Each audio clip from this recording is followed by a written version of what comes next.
आज Doubtnut app download करें। Doubtnut पर अपने सभी गणित, रसायन विज्ञान, भौतिक विज्ञान और जीव विज्ञान के डाउट्स का करो सफाया। बस प्रश्न की फोटो खींचो, एक ही प्रश्न को क्रॉप करो और तुरंत वीडियो सोल्यूशन पाओ। अभी डाउनलोड करें। तो प्रश्न दिया हुआ है कि प्रकाश का विवर्तन क्या होता है। तो आज हम देखेंगे कि प्रकाश का विवर्तन किस प्रकार होता है। तो देखिए, पहले तो हम जानते हैं कि प्रकाश हमारा क्या है, एक प्रकार की तरंग है। ठीक है, या हम कह सकते हैं कि प्रकाश तरंग की भांति व्यवहार करता है। और जो विवर्तन गुण होता है वो किसका गुण होता है? तरंग का गुण होता है। ठीक है, तो यहाँ पर लिख सकते हैं कि विवर्तन तरंग का अभिलाक्षणिक गुण है। तरंग का अभिलाक्षणिक गुण है। तो इस प्रकार हम कह सकते हैं कि विवर्तन घटना से हमें स्पष्ट हो जाता है कि प्रकाश हमारा तरंग के रूप में चलता है, तरंग के रूप में व्यवहार करता है। तो हम देखेंगे विवर्तन घटना होती क्या है।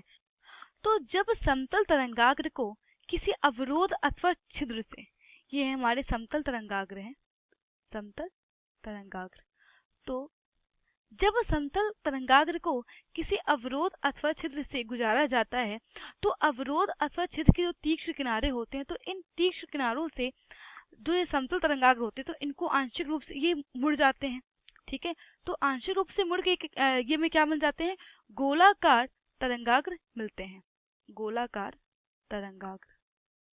तो इस प्रकार हम कह सकते हैं कि जब भी किसी तरंग को किसी भी अवरोध अथवा छिद्र से गुजारा जाता है तो अवरोध अथवा छिद्र के तीक्ष्ण किनारे उस तरंग को आंशिक रूप से मोड़ देते हैं, और इस घटना को हम क्या कहते हैं? विवर्तन कहते हैं। तो हम कह सकते हैं कि जब प्रकाश की तरंग को, या कह सकते हैं जब प्रकाश को किसी अवरोध अथवा छिद्र से गुजारा जाता है तो जो अवरोध और छिद्र के तीक्ष्ण किनारे होते हैं, तो अवरोध और छिद्र के तीक्ष्ण किनारों द्वारा आंशिक रूप से मुड़ने की घटना क्या कहलाती है? प्रकाश की विवर्तन की घटना कहलाती है।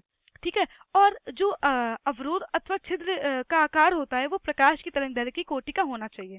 ठीक है, तो जिस तरंगदैर्घ्य का हम प्रकाश हम भेज रहे हैं, छिद्र या अवरोध से गुजार रहे हैं, तो उसकी कोटि, जिस तरंगदैर्घ्य का प्रकाश यूज कर रहे हैं, तो प्रकाश के तरंगदैर्घ्य की कोटि का ही वो अवरोध अथवा छिद्र होना चाहिए। तो इस प्रकार हम लिख सकते हैं कि इसकी परिभाषा लिख लेते हैं कि अवरोध अथवा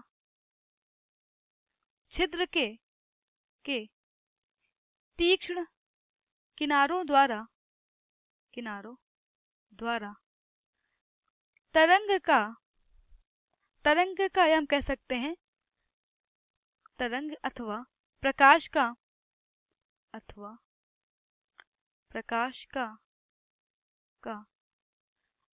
या प्रकाश को आंशिक रूप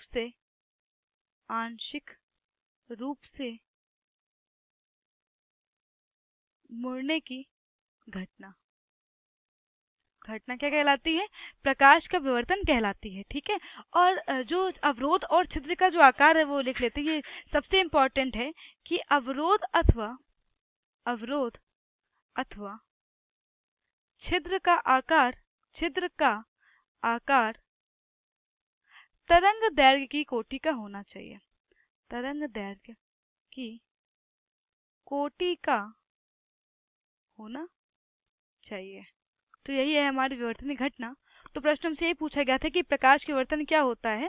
तो अवरोध अथवा छिद्र के तीक्ष्ण किनारों द्वारा किसी भी समतल तरंगाग्र को आंशिक रूप से मोड़ देने घटना प्रकाश के विवर्तन कहलाती है, और जो छिद्र और अवरोध होता है उसका आकार तरंगदैर्घ्य की कोटि का होना चाहिए। यही हमारे प्रश्न का उत्तर है। कक्षा 6 से 12वीं से लेकर नीट, IIT, JEE वो एडवांस के लेवल तक 1 करोड़ से ज्यादा छात्रों का भरोसा। आज ही डाउनलोड करें डाउटनेट ऐप या व्हाट्सएप करें अपने सारे डाउट्स 8400 400 400 पर।